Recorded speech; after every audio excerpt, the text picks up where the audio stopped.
For this video, I'm going to take you on a tour of Disney's Typhoon Lagoon, a water park with one of the largest wave pools in the entire world.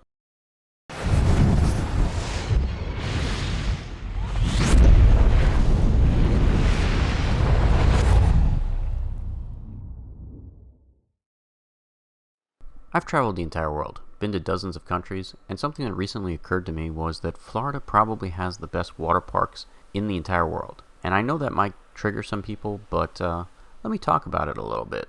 For starters, the Walt Disney World Resort has two water parks.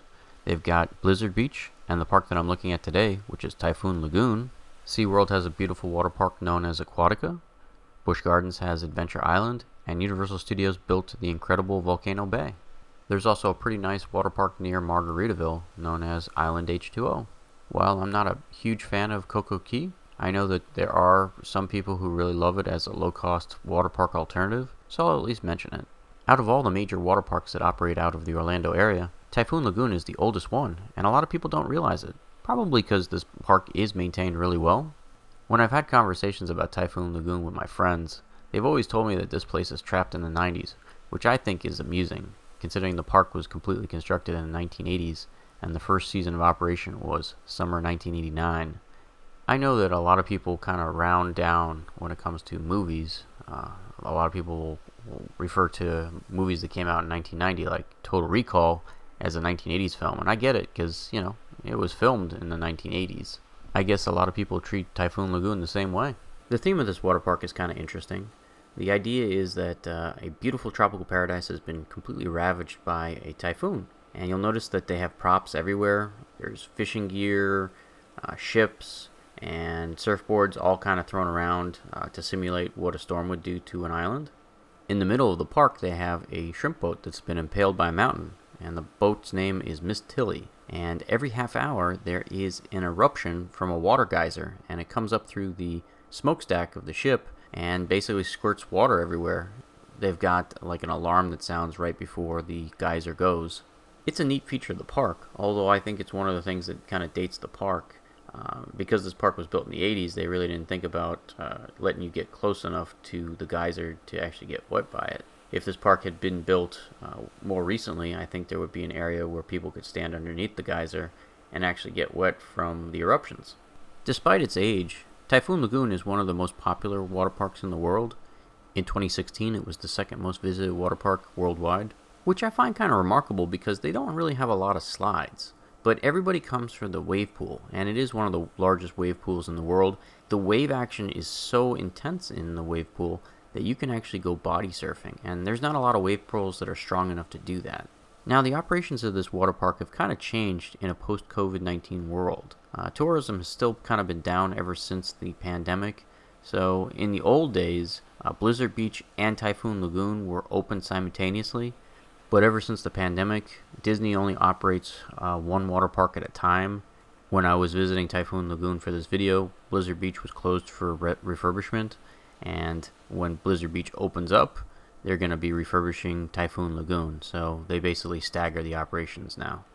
So the ticket prices for a Disney water park run about $69 for a single day. That's a pretty typical price for a water park in Florida. SeaWorld's Aquatica and Universal's Volcano Bay are priced pretty much the same. One of the things that I noticed at the Disney water parks that the other parks aren't doing is parking is free here at the Disney water parks, whereas they charge you if you go to SeaWorld's Aquatica or Universal's Volcano Bay, and it's not cheap. You'll spend upwards of $30 to park the car, which is kind of like a hidden cost to go into those other water parks. If you're looking for a water park with lots of lounge chairs and plenty of places to set up and just basically lie out in the sun, this is a great place for it.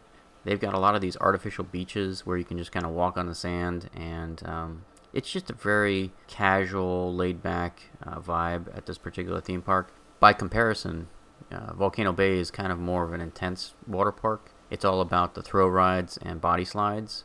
It doesn't have that laid-back, slow-paced, casual atmosphere that this park has. Typhoon Lagoon has about 6 places to get food.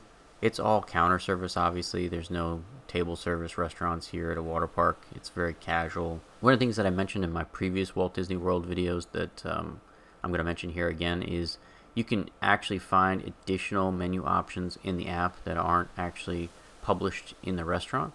You might want to eat a big meal before you come to this park. The portion sizes aren't the greatest. I know this question is always going to come. Do I think Typhoon Lagoon is the best water park in Orlando? For starters, I'll say that all the water parks in Orlando are amazing. You can't really miss with any of them.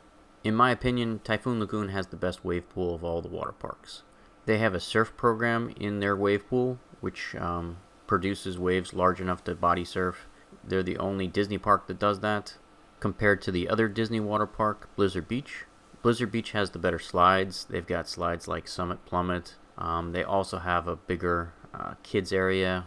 I think if you have small children, you probably have more things to do at Blizzard Beach.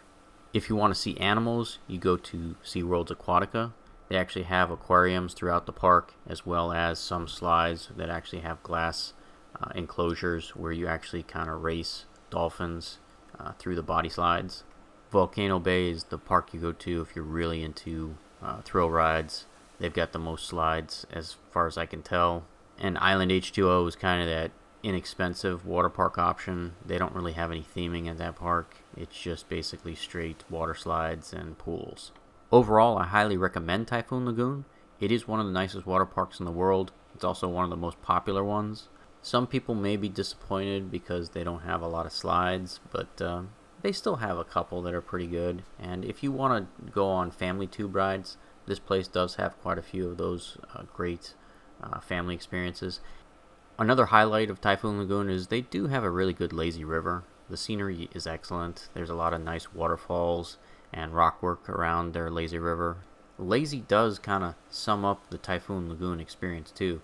This is the most laid back of any of the major water parks here in Orlando. So if you're looking for a tranquil, peaceful water park that doesn't have a lot of people screaming, going down crazy water slides, this is the park to come to. Those are pretty much all my thoughts on Typhoon Lagoon.